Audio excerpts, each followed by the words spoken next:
In today's volatile political climate, it's almost impossible to avoid the subject of politics in business.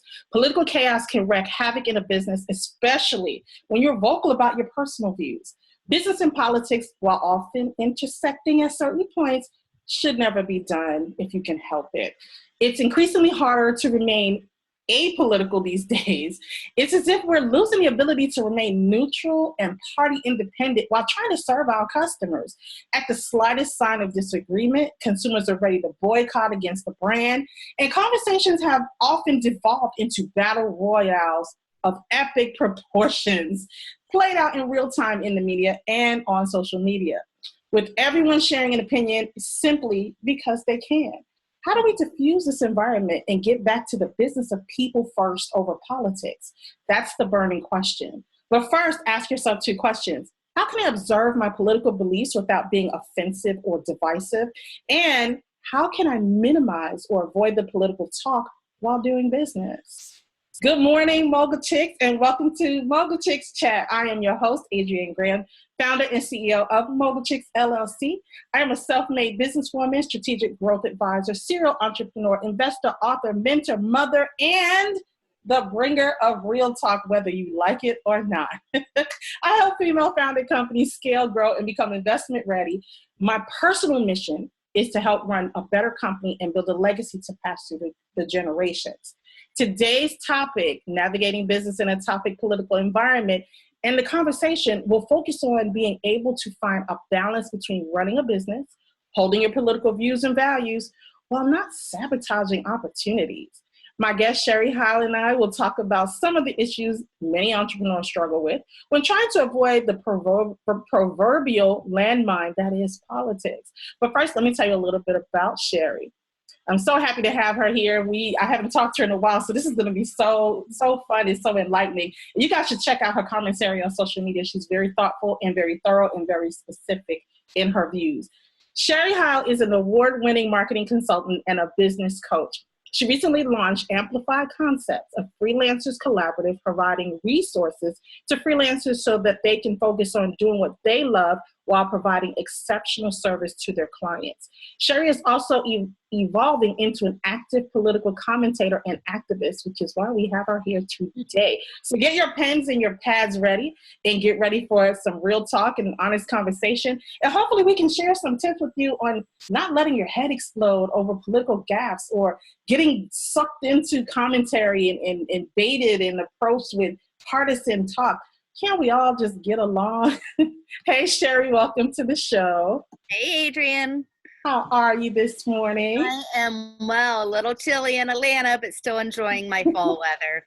Good. Well, you know, I am a huge admirer of your commentary. I read your Facebook posts and tweets and things, and we agree on so many things. And you're one of those rare people online and offline who can put the facts out there and still remain neutral on it without it devolving into a shouting match or name calling session or anything like that. Let's start off with some of the biggest mistakes that some entrepreneurs get into when they start discussing politics. I mean, we are in a volatile kind of landmine right now. So what are some of the mistakes that we entrepreneurs make? Well, it's what everybody makes is what I'm going to say is character assassinations, first and foremost. That's, I think, how they've really worked to divide us. They being the big they, whatever they is, has worked to divide us is really by focusing on the character of whether it's Hillary Clinton or Trump or whatever. All of these conversations is, she's this and a lot of misinformation, fake news. That's what they have everybody talking about. And I avoid that. It may be true, it may not be true. That doesn't affect my life necessarily. I focus on the issues. If we could focus on the issues and take away the labels, we could have better conversations. One of the things I started in my neighborhood, it was civil and neighborly conversations. I live in a neighborhood that's mostly leans right and I lean left. And we started a conversation. There's rules in this. One, we have to meet in person. We don't talk online. But the other rules is no labels. You can't say, well, we Republicans think this or Democrats think that, because it's much more complex than that. We can't do the character assassinations, different things like that. You can't dominate the conversation. You have to listen. You're not trying to change anybody's mind. You're listening to understand and speaking to be understood. So those are some of the rules I applied to my little in-person meeting, and it's what I try to follow online as well. Right. I mean, and it sounds simple in theory, and we all would love it to be that simple, but people make it harder than what it needs to be. And for some reason, well, we already know the reason, but for even, no, let me be fair, because I don't want to do what you just said not to do. Going back to the post-Bush, Obama election, there was a shift in civility with it among, and we're not even talking about just business people right now. We're talking about just common everyday people. There was a shift, but then in this election, it got nasty. It got, businesses started chiming in. And one of the things, and this is something I wanted to wait to touch on this, but I have to, because I feel like it's on me to say it now. One of the things I saw that was different this season, was you can't really express your opinion. Either side can't express your opinion without the other side threatening a boycott, threatening a strike, threatening to take the other person down. And I feel like we're in the twilight zone right now, and we have, as a nation, collectively lost our minds. And the very things that we stand for as entrepreneurs, as business people, as Americans, are starting to erode and divide us more. I'm with the, we could agree to disagree. You can be left, I can be right, or in the middle, or whoever, whatever, it doesn't matter. My kind of litmus test is, if I am in a bad crash and I'm in the emergency room and my life was on the line, I'm not going to stop and ask the doctor, are you Republican or Democrat? I'm not going to do that. And I think I said that online a couple of weeks ago, and somebody came back and said, yes, I would. Yes, really? So we've moved this into, now that our brands and our businesses are being dragged into this. And I hate when people start talking about boycotts, because then we're talking about affecting people's jobs, which is one of the key issues that we all were concerned about this election season. Talk a little bit about how the businesses, and as you differ with your customers and even with your employees, what kind of guidelines or ground rules did you set in place during these election seasons so that you don't fall into that kind of trivial matter?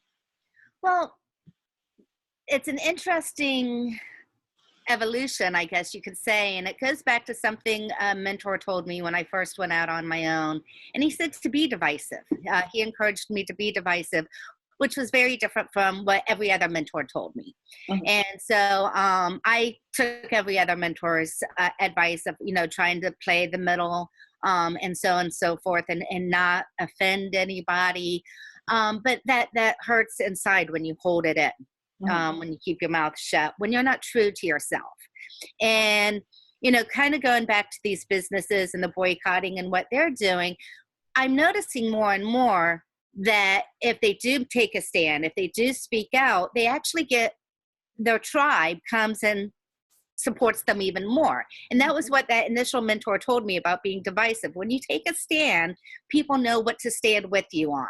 Right. You may alienate some people, but you've got your tribe, you have the people standing with you. If you're kind of wishy-washy in the middle, I'm not going to say anything, you're not going to build that tribe. So you're seeing that, I think, with some of the businesses, even the ones that I don't agree with. I've boycotted a few businesses myself, but they have their clients, they have their customers that's standing with them. And so that's a strategic move. It's weird when you're a big corporations, because what if I work for one of the businesses I boycott it and they take the stand and I'm not quite with the stand they took, and maybe I'm in a small town where there's not a lot of jobs, but we're seeing that businesses are run by people. Mm-hmm. And where there is, again, complexity, I'm okay with it. I'm okay knowing where my money, if I give this business my money, they're going to spend it here, or they're going to support this issue, and I don't believe in that issue, and I now have the right to decide where to spend my money. I would love more transparency. You know, I pay a little bit more for organic milk. I pay a little bit more for free range eggs, things like that. I want to invest my money in things I believe in. So if I know what a company believes in, that's where I'm going to invest my money. As far as I go, I think almost every, especially lately, almost every conversation I have ends up having a business or a political aspect to it. It's not something I've chosen to even try to suppress anymore. And I'll give you another example of why. When I was in college, I had a 2-year-old son. So I was in college raising a 2-year-old and working 2 jobs and double majoring. So I thought I was Superwoman. And I went up to the career counselor and we laid out my resume, and you know, I had the 2 degrees, I had management experience, and what kind of jobs could I apply for. And one thing she told me is, when you go on interviews, don't tell them you're a mom. So every interview I went on, first thing out of my mouth, I'm a mom. Because my opinion was, if you're going to discriminate against me because I'm a mom, I don't want to work for you anyway. Right. If I'm presenting a relevant political view in a conversation in a respectful way, and you don't want to work with me because of that, we're probably not going to work well together. Right. Now, I understand that's a privilege, you know, that not everybody has. You know, I can turn down work. I live in a city. There's lots of opportunities. But, you know, if I have that privilege, then I have that responsibility. Right. Absolutely. Well, see, and then there's a flip side to that. And I'm trying to be fair to everybody listening, both sides, in the middle, up there, whatever. But I make it very clear what side I stood on. And it was not on the side of this current administration. I'll just leave it at that. But as the kind of shock and dismay wore off after Election Day, and I started listening to stories, because that's what I do. I listen to other people, why they voted the way they did and all of this. You know, I watched some people just completely melt down and lose their minds and disassociate with anybody who voted for this administration without any regard to why or anything. But as I started hearing the stories, there were a myriad of reasons. And what I try to convey to people is that what's put out there via the media, and I'm media, so I don't disparage media. I love media, free press, knock wood. But what's being shown, I guess, to keep the fans flame is, oh, you're this because you voted for this one, or you believe this because you did this. It wasn't that cut and dry. And even today, I still have those conversations where, like, it's not that black or white. Well, no, if you voted for him, you're racist. No, it was not. Listening to some of the stories, there were people who, let's go with business owners, for the proposed or perceived tax incentives. They said, this is where I want to vote. Had nothing to do with anything else. There were people who, for the vote, the healthcare issue, voted against him. You know, so there were different reasons. And I think that we have lost the ability to be empathetic, first of all. Second of all, to look at all sides of an argument and not paint a broad brushstroke for everybody, regardless of where they voted. But we take those prejudices and we run online and we start pointing fingers. You voted this way, so you're this. You did this. You did this. I'm not going to shop at your business anymore. You voted for him, or you supported it. And as a vendor, I can understand why people will be hesitant to talk about who they voted for or why they voted. But how do you kind of take all of that background noise?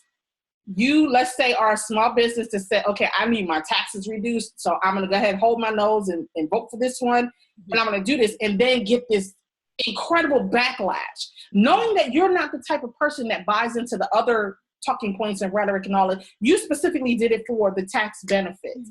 How do you navigate that? How do you reconcile that? How do you kind of repair your brand to your customers who are loyal to you, that because you did this one thing, you voted this one way, now it's like sick the dogs on them. We're gonna punish them. So how do you kind of reconcile that?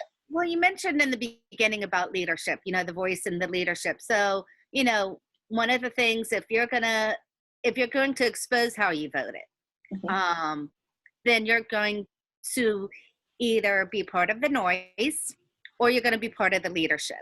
And if you're going to expose how you voted and you're going to be part of the leadership, then you got to do so with all those arrows that you're going to be carrying around in your skin from people shooting at you. And you need to talk about issues. You need to change the conversation. Right. Where you can. Shut it down where you can't. Change the conversation where you can. So again, that was one of the things that was important to me was the civil and neighborly conversations that we're having here.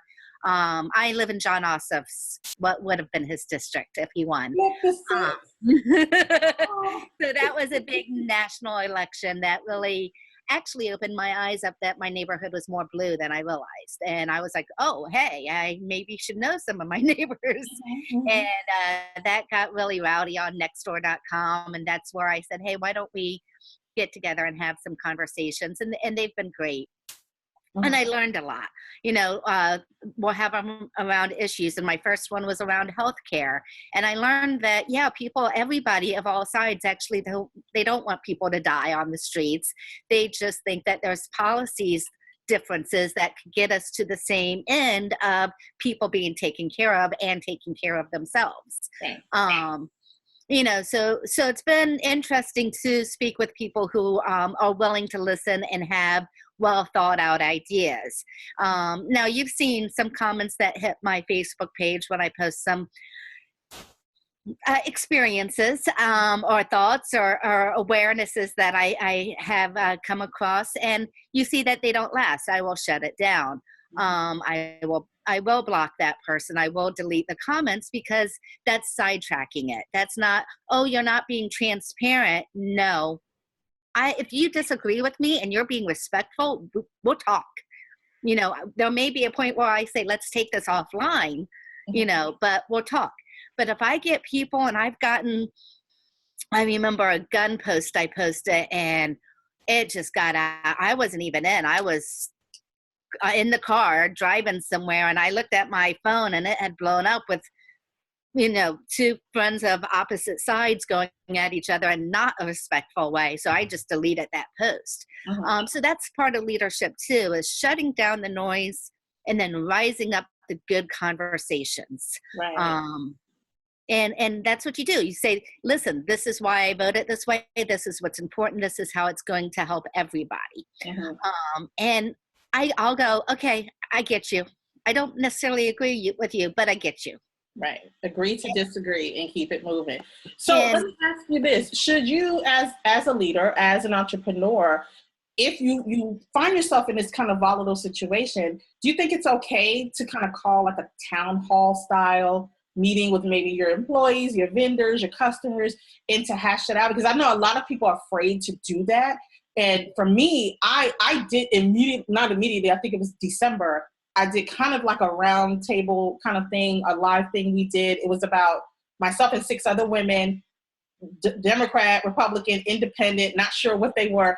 And we all just brought it all to the table. Nobody left with feelings hurt. There were a lot of active, emotions going on. But I think it gave the opportunity for people to see a representation from all sides. Right. Do you think that's something that today's entrepreneur should take an approach to?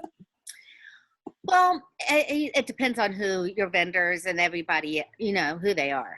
I had a lot of one-on-one conversations with my clients, and kind of where they're at and letting them know I'm going to be vocal. But I'm not vocal through amplified concepts. Well, except for one issue. And the issue was on net neutrality, because net neutrality has a big impact on small businesses and individuals, and most people don't know about it. So that's where a political issue is very important to talk about, because it is going to affect your clients and your vendors and so on and so forth.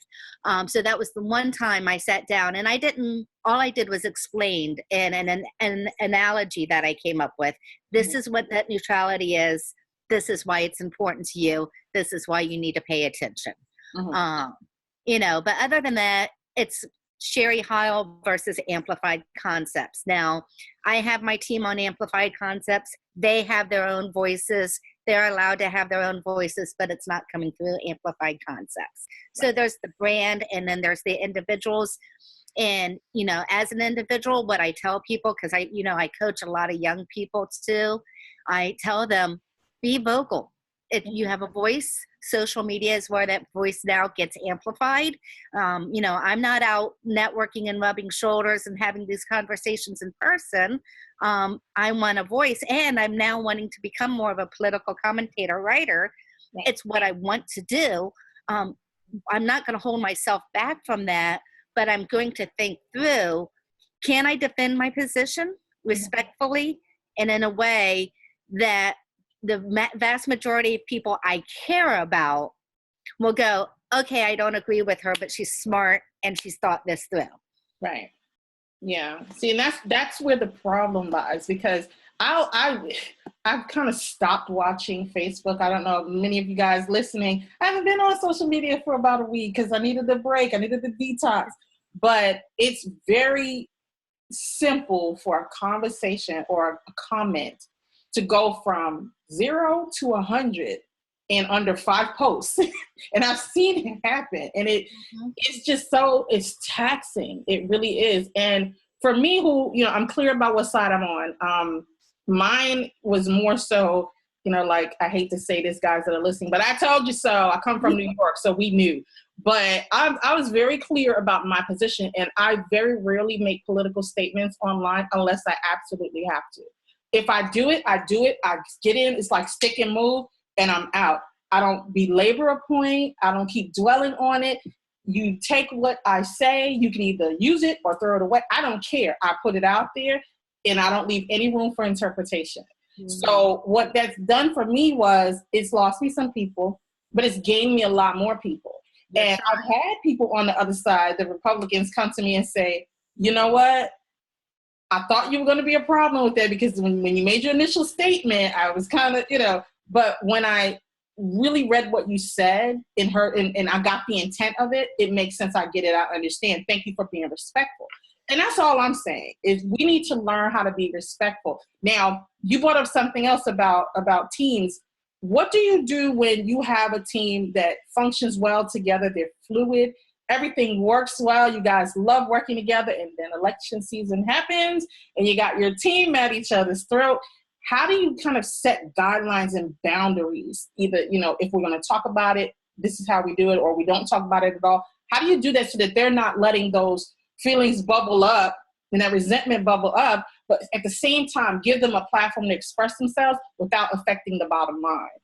You know, well, I guess twice I've been in a situation where things have gotten heated. This last election and then the election before that. Well, this last election is continuing, carrying on. And what's strange with this last one, it's that I'm actually more right than I am left. Mm-hmm. I'm just left because I live in a red area. You know, I'm really center. Yeah. And so, more of the conversations or disagreements have been between me, who's considered left, and people who I consider way too left. You know, so that's really what's been happening in this team, you know, which is interesting, because so I'm the voice of the right in my team. And we're all professionals, because we're all freelancers, we're all business owners in ourselves. And so we know that work needs to get done. So we'll have our little back and forth, and then it's like, okay, well, that's what you believe, we got to get this project done, you know, and that's always the focus. And there's friendship there too. Now, I worked in another company the last election, when it was between Obama and Mitt Romney, and I was the Obama person. They were all the Mitt Romney people, and they teased me. I was totally outnumbered there. They teased me quite a bit. And, you know, I took it with confidence of my beliefs. Mm-hmm. You know, I didn't get upset about it. I stood for what I believed in. We talked about issues. There were things I agreed with them on, which always throws them off when you agree with them, because they assume, like you said, with the broad brush strokes, that all you people think this way. And I would say, well, actually, no, I disagree with that. I actually agree with you on that point, mm-hmm. you know? And I think, you know, one of the things when you're in that environment, especially if you want to diffuse that environment, is find a point of agreement. Right. Find something you agree with that person on, because you will throw them off balance and you'll be able to diffuse the situation. Yeah.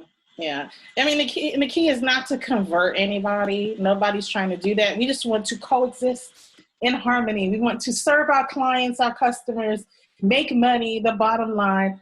But there are going to be issues that are sticky, and we can't help that. But only as a leader, as a business owner myself, I try to create an environment. And even as a media professional, I still don't look at myself as a media professional, but I guess I am, to allow that platform to hear all sides, you know, Right. and get it from both sides. Well, you shouldn't let these people talk.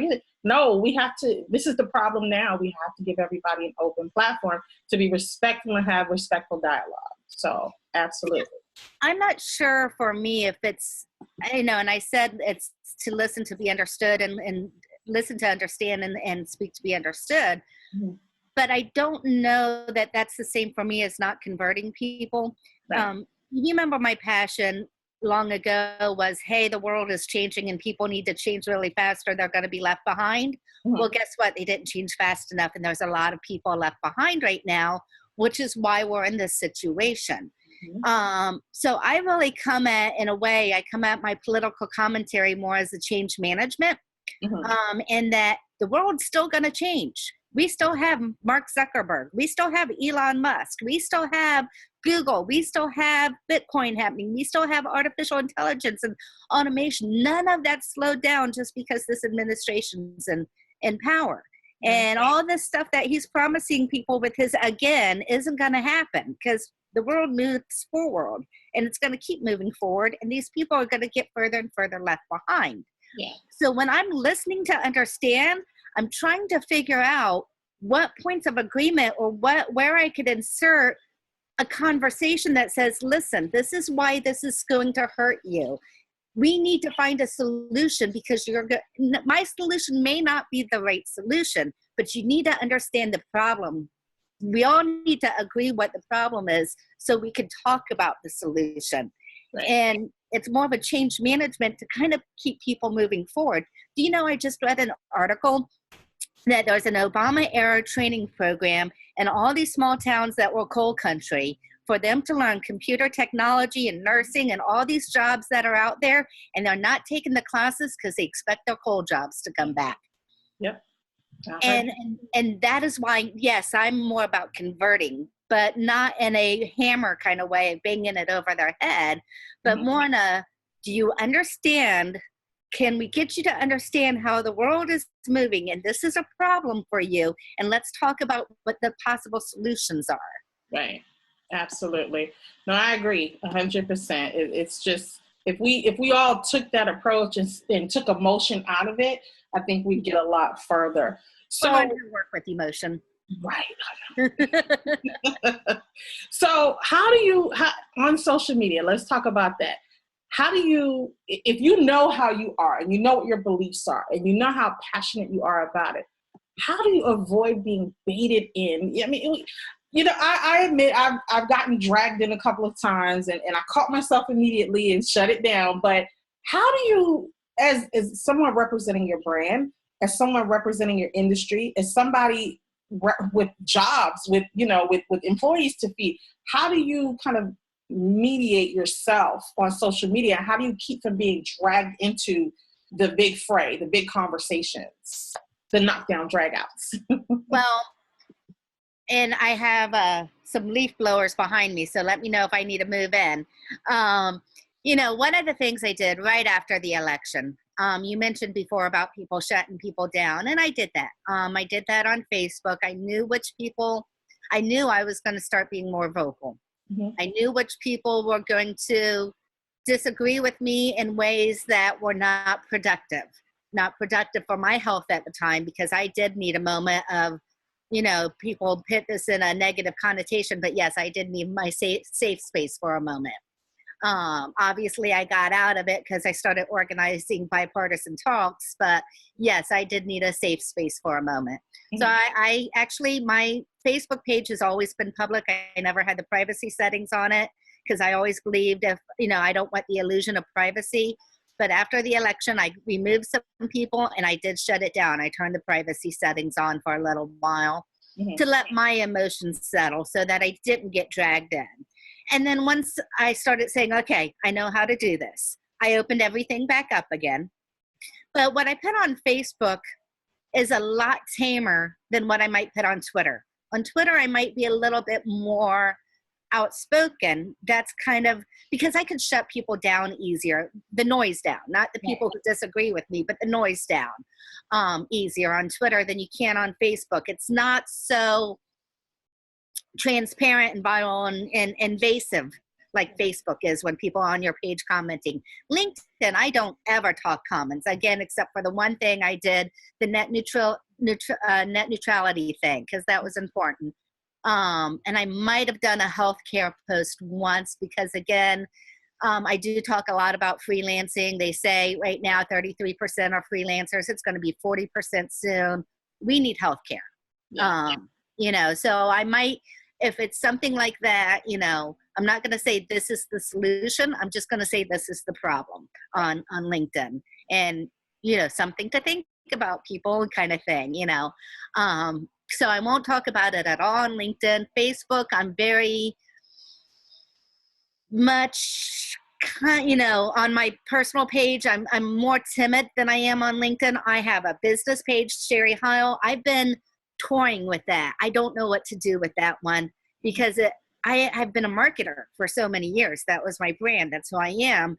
And now like I said, I'm trying to do more political commentary and political writing for different outlets. And I want to market or promote my writing through that. So I'm working on that. I'm thinking through that. I have to get rid of that, all those people telling me, don't talk about this. I'm trying to still get them off my shoulders and out of my ears and saying, no, this is who I am now. This is me. And I have opinions, and I'm going to try to present them respectfully. And they are based in business. They are based in what we are facing in business right now. It's, I don't go through the healthcare as a right. I don't go through we should be taking care of people. I go through the argument, healthcare is an investment. Mm-hmm. Healthcare is what we need because of the way the world is changing right now.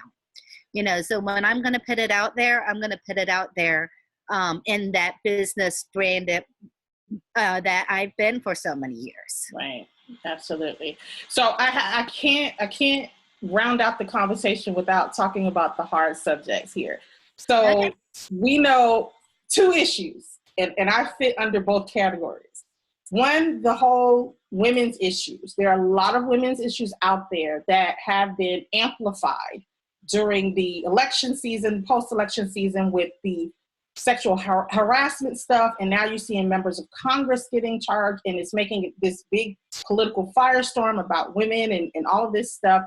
As a woman, how am I looking to say this? As a woman, this is part A of the question. As a woman, how do you make sure that you're putting your voice out there to be vocal for women, to understand that we can, or we need to be involved in the political process so that we can improve things for women? Now, we're not in the 1950s. We're way ahead of that. But some things seem to be dragging us back. Yeah. Right. Part B of that question, as a person of color, with everything that's blatantly on display, and it's hard as a woman and a woman of color, it's hard because I find, and I don't know if you've seen this, but I find myself in observation that a lot of times we get shut down. And you're politicizing it. You're making it a racial thing. You're making it this. So it's like you get accused of that on that side. And then on the woman's side, you're being trivialized. Like you're just, oh, honey, you're projecting, or you're just whatever, the patronizing thing for women.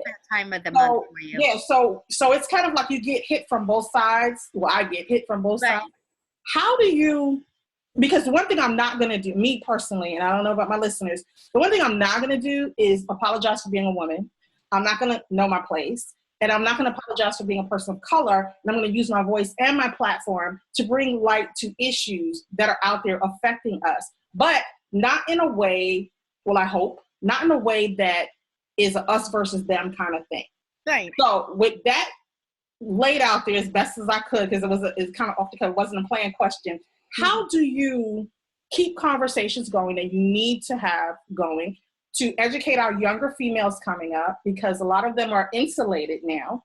They're protected, they're in bubbles. And all of this stuff that's coming out to the media, you get either the, yeah, I'm glad she's coming forward, or you get, oh, she's causing trouble, she's lying or whatever. And the same thing with people of color, oh, you're making the race thing. How do you kind of disseminate through all of that?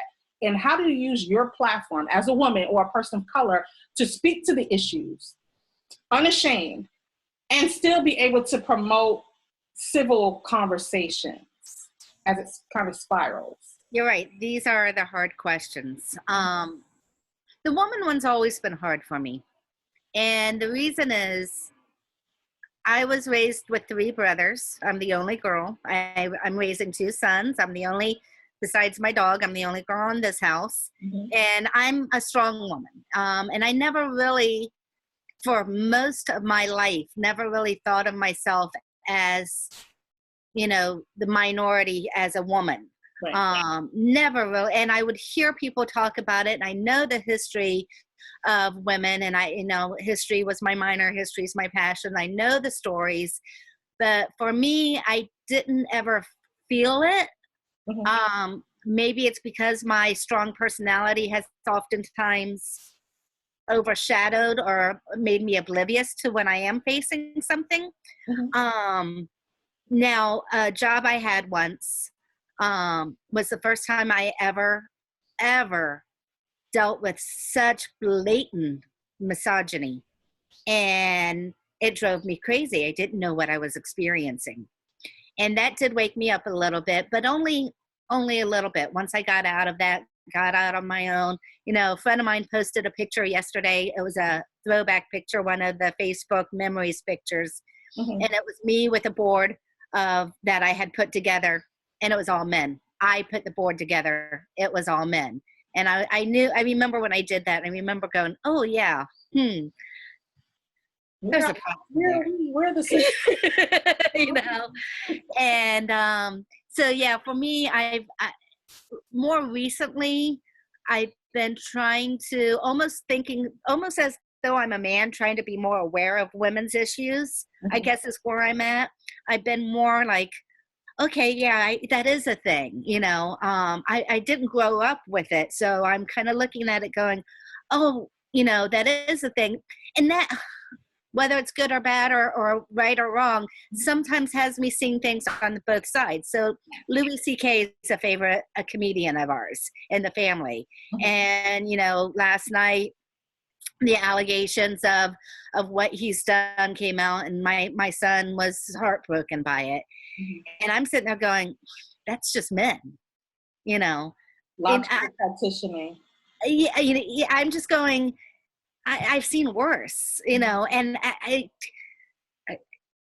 you know, rape, one thing, you know, like when the whole Me Too thing came out, I wasn't offended or shocked or surprised. I'm like, well, of course every woman's dealt with that. I have too. You know, I had a manager when I was a waitress try to lock me in the cooler, and you know, I basically let him know it wasn't going to end well for him, and that was the end of that. You know, it's not shocking or surprising or anything to me. I'm just kind of like, wasn't that how it's always been? That's just how it's been. So I'm trying to wake up to, oh, I guess that is a problem, isn't it? Yeah. You know, so one thing when I do coach women, I tend to coach men more than women too.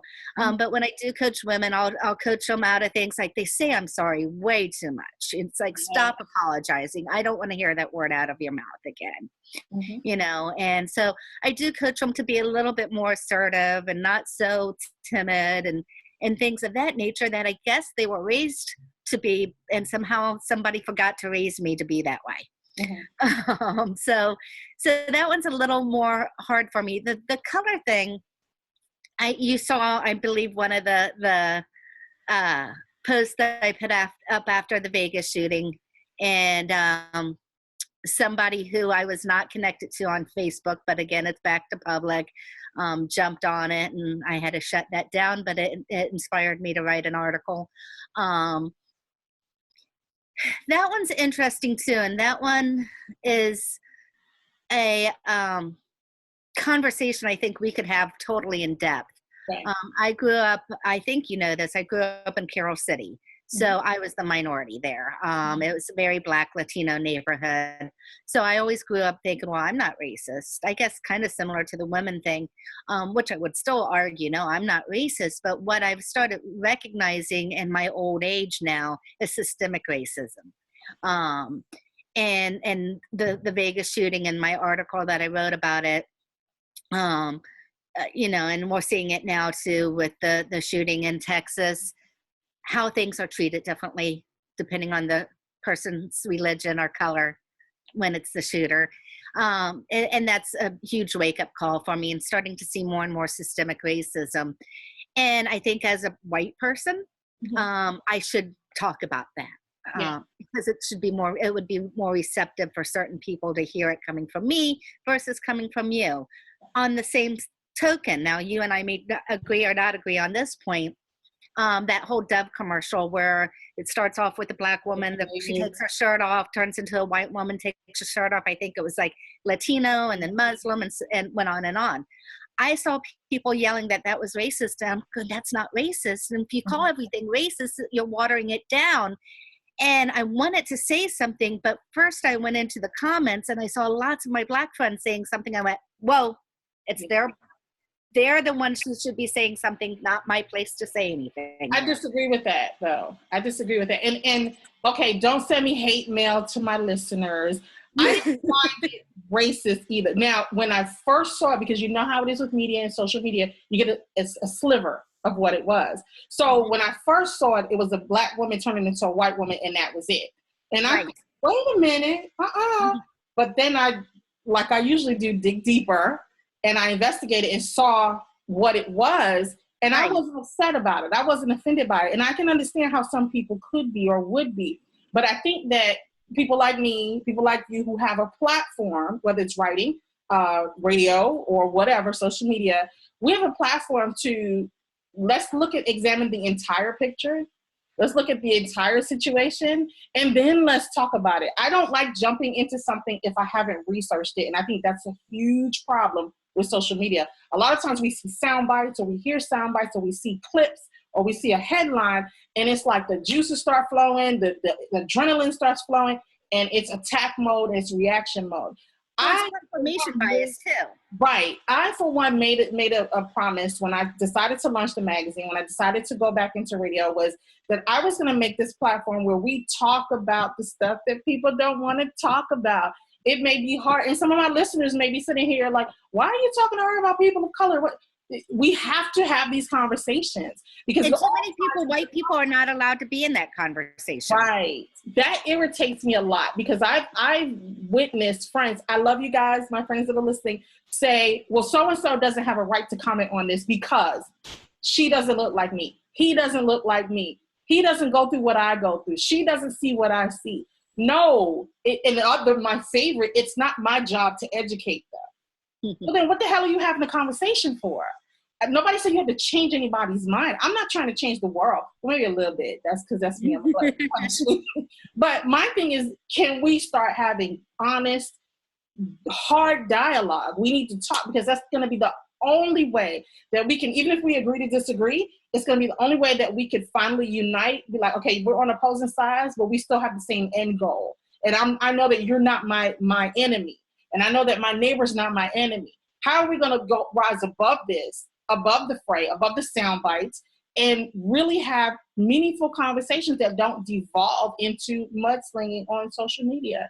And I guess that's why I took this week hiatus, because I'm so burnt out from it. I'm like, can we have some intellectual conversations? Maybe I need to do something about my circles. I think that's part of the problem. But I think that for me, I'm not going to shy away from controversial topics. I'm not going to shy away from my own views, but at the same time, I'm not going to ram them down somebody else's throat. And I think we need to find, as content deliverers, as content providers, as women, as human beings, as entrepreneurs, we need to be able to say, okay, this topic is not going away. What is the best way for us to approach this topic so we can make this work, so we can talk to people and try to find some kind of impasse here? So we need to have more conversations like this. So yeah, I totally agree with that. And like I said, the racism versus systemic racism, which is something I think people need to understand is a very big difference. Right.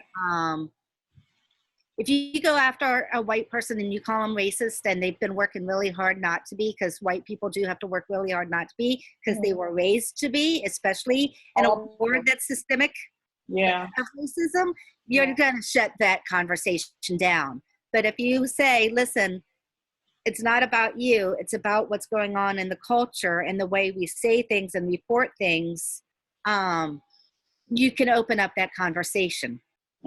And that's the one thing right now I wish I could get out there more, is how you approach the conversation will change how the conversation ends. Right.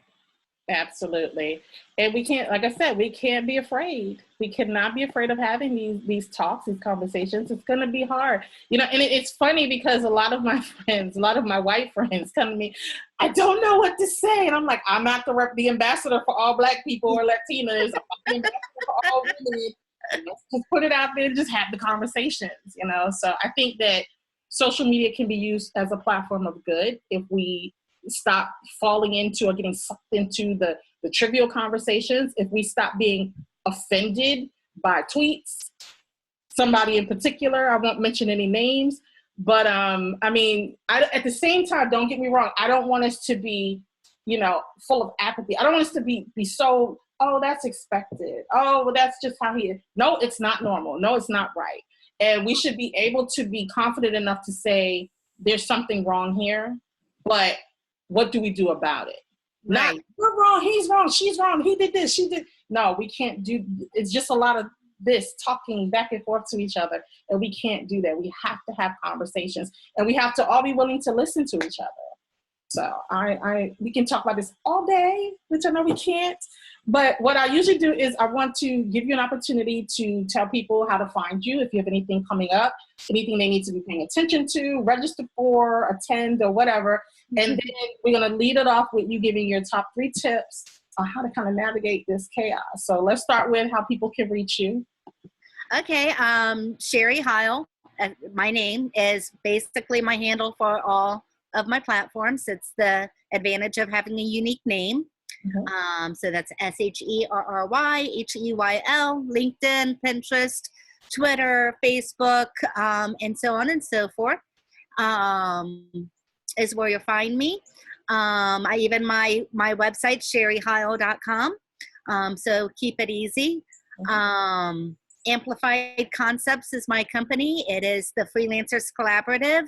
It is built off the model. I got to run a small agency for about 4 years and looked at the operations of running a small agency and looked at the challenges of being a freelancer was, and kind of blended the two together, so that freelancers could work independently with the resources of an agency. And so that's has launched and is going to start growing more. And that's kind of been what I've been working on, is getting that built up and seeing where that goes. I do have some events coming up, but nothing to talk about yet. Okay. My Medium site, medium.com, which is also Sherry Heyl is the name there. That's where I put my political post. You can find everything I write, though, because I always put a link on my website, the sherryheyl.com. So, yeah, it's as simple as I can make it. Okay, good. And what 3 parting tips can you leave to our listeners on how to kind of navigate this chaos and find a way to make a way? Walk away when the conversation is just not productive. And people will say, well, you're going to your safe space, or you don't want to hear, opinions that don't agree with yours. That's when you just know in your heart, no, you're very much willing to listen if the conversation was good. And just be willing to confidently walk away. So many people get drawn into the conversation because they don't want to be that person that can't have the tough talk. No, you can have the tough talk. Just make it worth something. Right. Don't participate in the mudslinging. Do so on the right platforms. Like I said, I'm a little bit more timid on Facebook than I am on Twitter, because I can shut people down on Twitter, and I get hit more on Twitter. Well, I had to turn off comments for about a month because people were just slinging all kinds of mud at me for a comment I made. I just turned off comments for a month until it got over with. And then on the bright side, I'm like, hey, you're raising my clout score. Thank you. Keep commenting at me. My clout score is going up. So, there's always that. So just kind of know your platforms and take it offline. Find a way to take. I have a group of friends where we all pretty much agree with each other. Like I said, some of them are more left than me, and we get together probably once a month, and I learn from them, and it's very enriching conversations. And then I have that once a month bipartisan conversation where, again, it's very respectful. We're all there for a purpose. We know we're there to talk politics. We know we don't agree with each other. Take it offline, find a way to, because nobody's going to yell at you in person the way they do online. I'll make it we meet at a bar, so a little bit of yelling, a little bit. You don't want to cause a scene too much there, right. in a place. But yeah, I mean, if you're going to get involved, you got to take it offline. You got to find your group of people and people who are willing to talk about issues you have not thought of it in that way, or you just don't agree with it, but that because you're going to learn. I've learned so much. Again, my bipartisan group did not change my mind at all about healthcare, but they did make me go, yeah, you know what? We don't have transparency in billing. Maybe that is something we need to look at. Mm-hmm. I had a Twitter conversation yesterday about gun control and learned that the shooter in Texas, one of the things I said is somebody's got to get prosecuted because he wasn't supposed to get that gun. So I want to see somebody prosecuted somewhere along the line. And someone informed me through sourced articles that even though these laws are on the books, there's no prosecution to the law. There's no consequences. So you could have a law on the books that can't be prosecuted. So I went, oh, okay, enforcing the laws that exist is a good starting point, which is a conversation you hear from the right a lot. And hey, they're right. That is a good starting point. So when you listen and you have these dialogues, you learn things that make you go, oh, they're not so wrong. Actually, we agree on some of these points. There are good, maybe they're not over here where I'm at, but what their solutions are work too. Right. Yeah, it's about being open to the different points of view. And that's what I always say. It's always, don't go with the crowd. Don't go with what everyone else is saying on your side, so to speak, but really step back, do your research, your due diligence, and come up with your own opinions. Your opinion may not change, but at least you'll be more educated in whatever it is the topic is that you're discussing. So I really enjoyed this conversation. Thank you so much for coming on. I've been waiting and waiting to bring you on. Hopefully this is not the last time that we have some. Anytime. I'm always happy to talk about my opinions. Absolutely. Absolutely. You guys need to follow her, Sherry Heyl, across the web. Make sure you check out her website, sherryheyl.com and amplifiedconcepts.com. And she needs to write a book. Hint, hint. I'm just going to throw that out there. Not to put more pressure on you, but you need to write a book. And what would that book be about? How to stay sane in this crazy world of social media when everybody else is losing their damn minds. You're assuming I'm sane. You have to have a little bit of insanity to deal with that. So little tiny bit. Well, guys, thank you. This wraps up our conversation today. I hope you got a lot out of it, and I hope it's giving you some pause and made you really think about how you manage your own brand and your own social media and your own conversations that you have regarding politics. It is serious, but it's not that deep. It's not worth losing friends over. It's not worth making wrong decisions. Like I said earlier, if I had been in a terrible accident, which I was, I'm okay now, well, halfway okay. But if I was in an emergency where my life was on the line, I am not going to be stopping my surgeon to say, wait, did you vote Democrat or Republican? I'm not going to do that. We need to remember that we are people first. Okay, we may differ on other things, but we need to try to find those common goals. And one person voting one way doesn't necessarily infringe on your beliefs or what you should believe.